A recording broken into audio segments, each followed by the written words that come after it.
Assalamualaikum warahmatullahi wabarakatuh. Perkenalkan, nama saya Deswantia dengan NIM 2211160017. Saya dari Prodi Manajemen Pendidikan Islam kelas A. Di sini saya akan memaparkan materi yang berjudul Perkembangan Kebudayaan pada Masa Khulafaur Rasyidin Utsman bin Affan, untuk memenuhi salah satu tugas UAS dari mata kuliah Sejarah Pendidikan Islam. Langsung saja masuk ke materi. Biografi dari Utsman bin Affan. Namanya adalah Utsman bin Affan bin Abu al-As bin Umayyah bin Abdi Syams bin Abdi Manaf bin Qusay bin Kilab.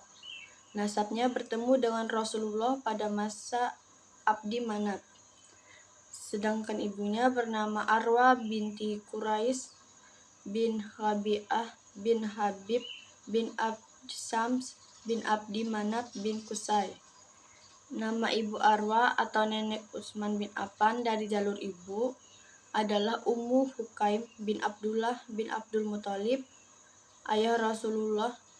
Ada yang mengatakan bahwa Ummu Hukaim dan Abdullah adalah dua anak kembar Abdul Muthalib, kakek Rasulullah, seperti dikisahkan Az-Zubair bin Bikar. Sebelumnya, nama panggilan Utsman adalah Abu Amru.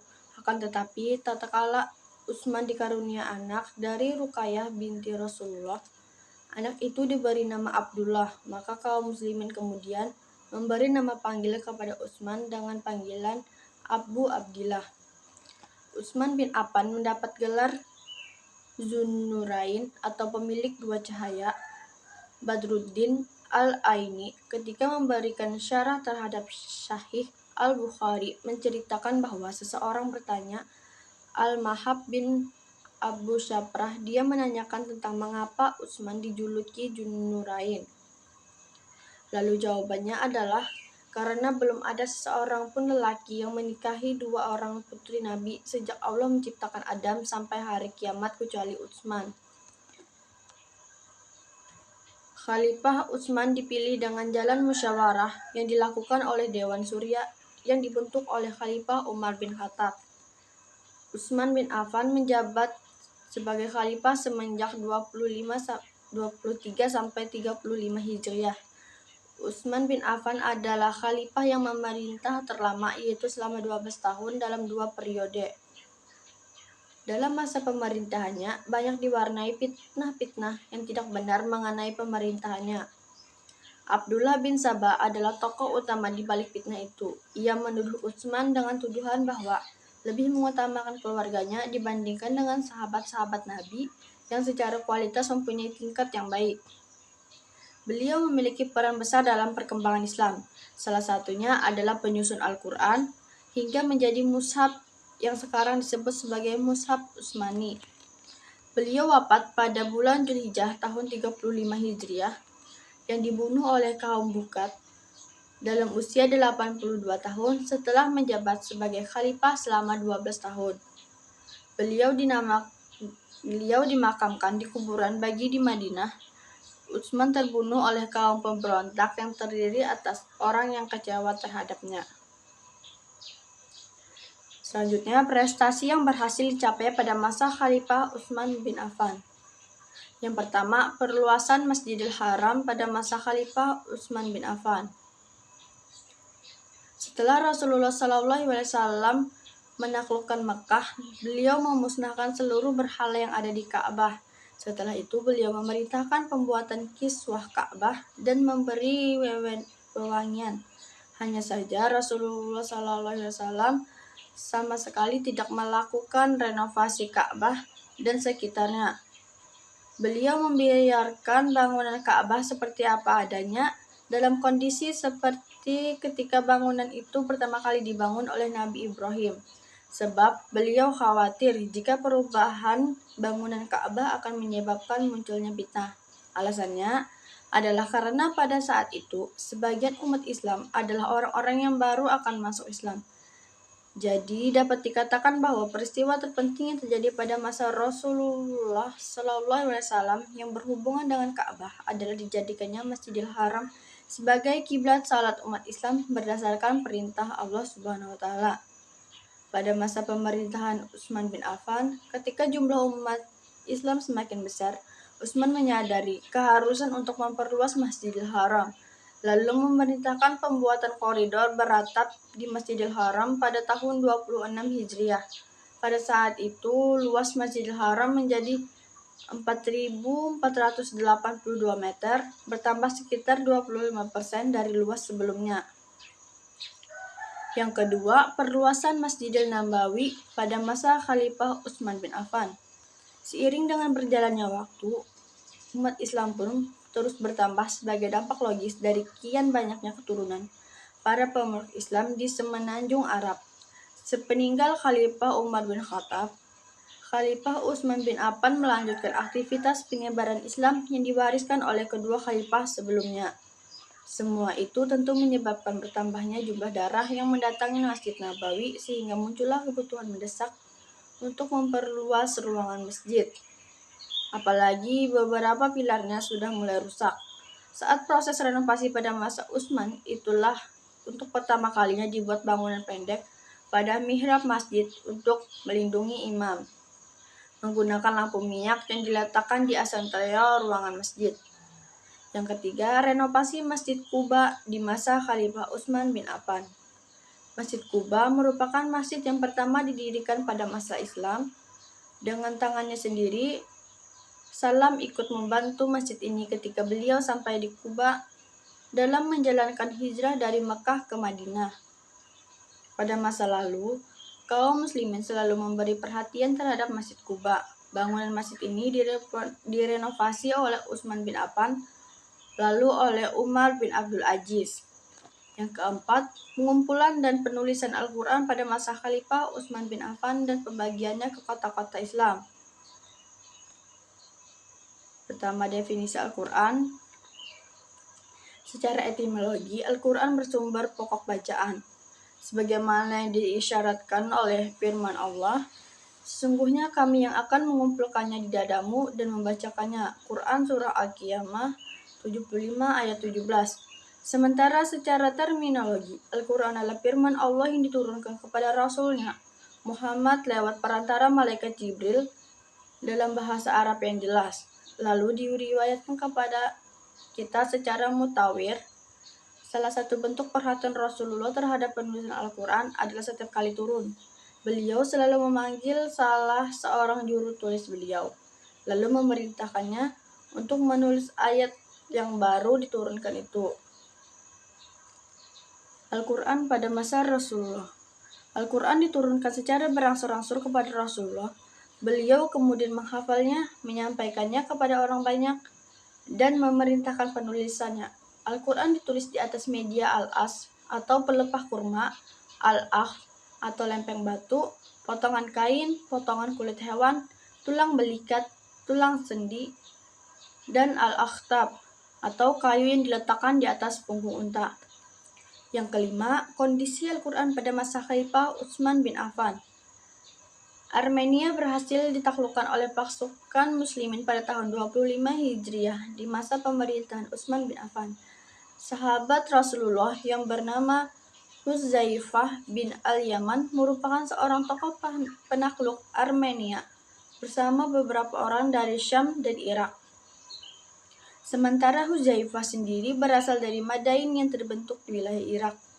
Pada suatu ketika, Hudzaifah bin al-Yaman adanya konflik antara penduduk Syam dan penduduk Irak dalam bacaan Al-Quran. Perbedaan bacaan itu rupanya sangat mengganjal di hati Hudzaifah bin al-Yaman karena dia khawatir itu akan memicu terjadinya perselisihan dan perpecahan. Sejak saat itu, Utsman pun mulai bermusyawarah dengan para sahabat mengenai perselisihan ini, sampai akhirnya muncul pendapat menaklukkan penyatuan dalam kodifikasi Al-Quran menjadi satu demi mencegah terjadinya perbedaan dan perselisihan.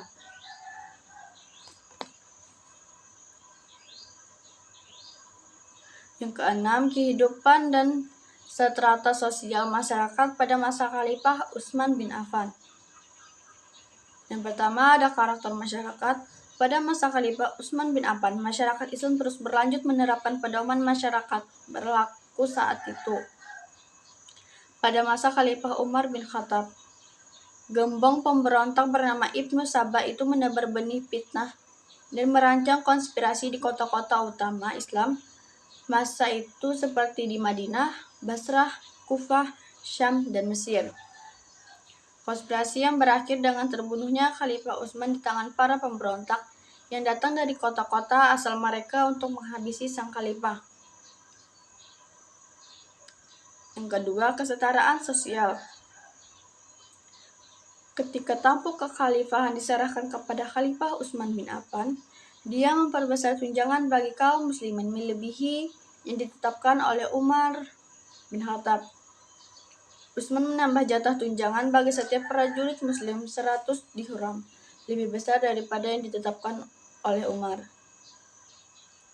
Yang ketiga, kondisi kehidupan masyarakat. Pada masa Khalifah Utsman bin Affan, kaum muslimin benar-benar menikmati kehidupan yang tentram dan sejahtera sesuai dengan aturan ditetapkan oleh syariat Islam. Konon, pada saat itu Utsman mendirikan sebuah tempat tinggal megah di Madinah yang dibangun dengan menggunakan bahan batu dan batu kapur. Sementara pintunya terbuat dari kayu jati dan kayu juniper. Pada masa kekuasaan Khalifah, Utsman jumlah pemasukan negara bertambah dengan pesat. Kekayaan yang masuk ke kas negara datang dari berbagai penjuru yang membuatnya mendapat menaikkan tunjangan bagi rakyat 100.000 dirham, lebih tinggi dari yang ditetapkan pada masa Umar bin Khattab. Selanjutnya ada adat, istiadat, dan tradisi. Sejak Rasulullah mulai merintis dakwah Islam, kaum muslimin telah memerangi semua bentuk tradisi jahiliyah yang sesat, serta terus mengancam adat pabastisme yang buruk. Yang ketujuh, kehidupan ekonomi pada masa Khalifah Utsman bin Affan. Dakwah Islam mampu menjangkau wilayah timur dan barat di dunia. Di antara hasil yang diperoleh dari tersebarnya agama Islam adalah: yang pertama, stabilitas seluruh kawasan Islam dan kembalinya stabilitas beberapa daerah yang sempat memberontak pasca tewasnya Khalifah Umar bin Khattab, serta dilanjutkan upaya penaklukan seperti dapat dilihat dalam armada pasukan muslimin merambah masuk ke wilayah lautan. Pada periode inilah lahir dua armada besar angkatan laut. Pertama didirikan oleh Muawiyah bin Abu Sufyan di pesisir Syam. Kedua, armada laut yang didirikan di pesisir Mesir dan pesisir Libya. 8. Para gubernur pada masa pemerintahan Utsman bin Affan. Satuan-satuan pemerintahan pada masa sebelumnya yakni Mekah, Madinah, Bahran dan Yaman dan Hadramaut, Syam, Kufah, dan Basrah, serta Mesir diteruskan pada masa pemerintahan Utsman bin Affan. Yang ke-9, jizyah pada masa Khalifah Utsman bin Affan. Dr. Akram berkata, kebijakan politik Umar terus diterapkan di negeri-negeri taklukan tanpa ada perubahan signifikan. Di antaranya adalah ketentuan berupa penetapan besarnya harta yang harus dibayar oleh sebuah daerah taklukan yang bersumber dari penduduknya. Berdasarkan ketentuan inilah kemudian Abdullah bin Sa'ad bin Abu As-Sarah melakukan perjanjian damai dengan komandan pasukan Romawi di Tunisia dengan kewajiban sebesar 2,5 juta dirham. Demikian pula halnya Al-Walid bin Uqbah. Dia melakukan perjanjian damai dengan penduduk Azerbaijan dengan kewajiban sebesar 800.000 dirham. Dia juga melakukan perjanjian damai dengan sebagian besar kota-kota Iran dan Khorasan dengan kewajiban membayar jizyah dengan kharas dengan nilai lebih dari 220 juta dirham dengan perincian sebagai berikut. Yang di Irak yaitu 100 juta dirham. Kalau di Syam tidak ditetapkan, mungkin disamakan dengan Mesir. Terus di Mesir yaitu 48 juta dirham, di Tunisia 30 juta dirham, dan di Iran 20,7 juta dirham. Selain itu, terdapat peningkatan yang cukup signifikan pada jumlah setoran dari wilayah Mesir berupa jizyah dan karas pada masa Khalifah Utsman bin Affan. Yang ke-10, batas terjauh wilayah pemerintahan Islam pada masa Khalifah Utsman bin Affan. Pasukan Muslim berhasil menaklukkan kota Balik, tetapi kemudian kota ini membatalkan perjanjian damai dengan kaum Muslimin pada akhir masa pemerintahan Utsman. Al-Ahnaf lalu menyeberangi sungai Amu Darya dan berdamai dengan penduduk di situ. Seiring berjalannya waktu, Khalifah Utsman kemudian menunjuk panglima Qais bin Al-Haisam untuk menggantikan Al-Ahnaf. Demikian pula hanya ketika Syahid bin Al-As menaklukkan negeri Tabarisan. Dia diajak berdamai oleh Raja Gorgan. Di tempat lain penduduk Azerbaijan juga memberontak, tetapi Al-Walid bin Uqbah langsung menyerang daerah itu dan berhasil mengembalikannya ke dalam pangkuan pemerintah Islam.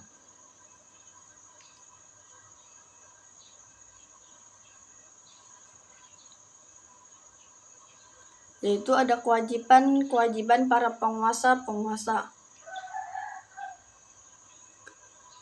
Yang pertama, menyebarkan agama Islam kepada khalayak umum. Yang kedua, menegakkan sholat. Yang ketiga, menjaga kemurnian agama dan dasar-dasarnya. Yang keempat, merencanakan dan mengadakan pembangunan masjid-masjid. Yang kelima, mengatur urusan haji.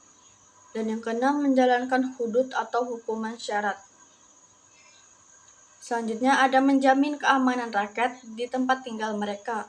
Al-Wali adalah seorang yang ditunjuk khalifah untuk menguasai suatu wilayah di daerah kekuasaan pemerintahan Islam. Negara yang dikuasai oleh seorang khalifah terbagi menjadi beberapa satuan pemerintahan yang masing-masing disebut wilayah. Sebuah wilayah lagi menjadi daerah tingkat satu yang disebut amanah. Seorang penguasa atas suatu wilayah disebut wali atau amir, sedangkan penguasa atas suatu amalah disebut amil atau hakim. Selanjutnya, jihad fisabilillah.